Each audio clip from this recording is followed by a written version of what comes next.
Hey, welcome in. Well, the left-wing media hates Joe Rogan. They hate him.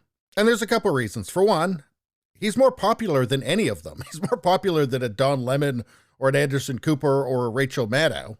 And the reason that he's more popular than all of them is the second reason that they hate him, because he just tells the truth as he sees it. He's not always right, but you know Joe Rogan is telling you what he thinks is the truth, which is the opposite of what they do.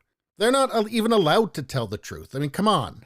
I mean, really, is it possible for them all to be in absolute, total agreement on everything all the time and just never have one of them say, well, the lab is right there in Wuhan, right?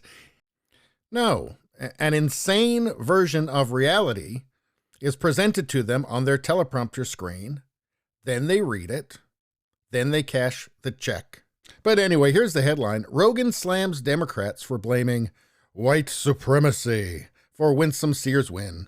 He says they're out of their effing mind. And of course, this is the same media that told you that Joe Rogan took a horse dewormer. So he has reason to not like them.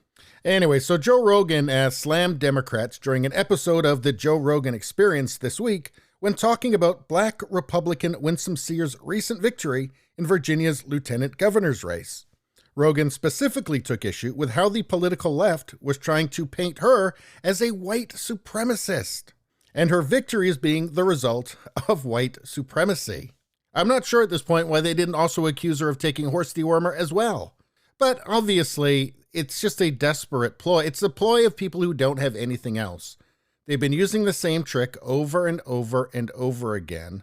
And it always worked, so they didn't need to do anything else. They didn't need to have any actual ideas or reason or facts or objectivity or anything. No, you just say that's an ist or an ism or a phobe or some sort of supremacy.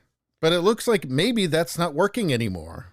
Because normal people are just figuring it out, and Joe Rogan is kind of a representative of normal people. I mean, yes, he's very wealthy, he's very famous, but he doesn't have the elitist attitude of people running modern institutions.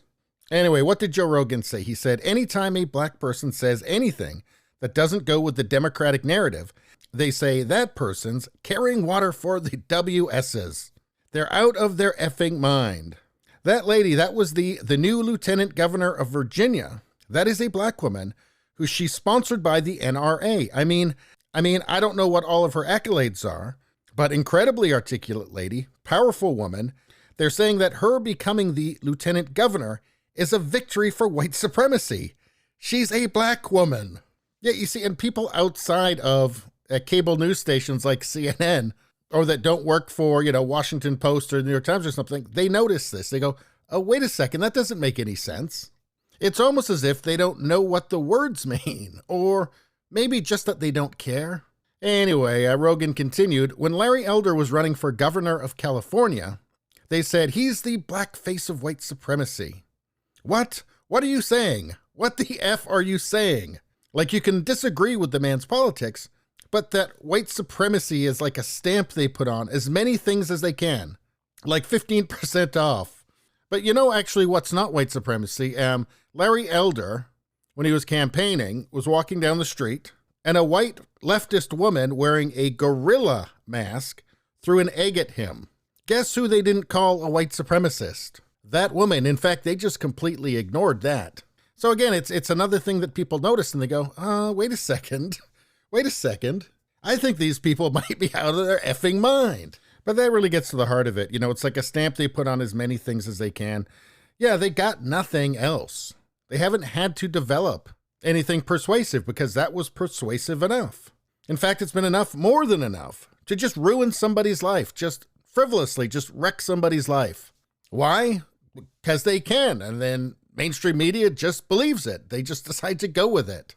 Well, it's just free, right? It just becomes ridiculous. They just keep pushing it and pushing it and pushing it to the point where you're calling black people white supremacists, which until quite recently could have existed in no other realm than in a satirical comedy sketch. And they're not going to stop this anytime soon. They're going to keep going. Again, they have nothing else. So if they haven't jumped the shark yet, looks like they're determined to. Anyway, that's all I got to say about that. Please subscribe, like, and share. That really helps me out. If you just like to listen, there's the podcast Radio Baloney. It's on pretty much every platform. If you look for it, you will find it. Thank you very much. I'll see you next time.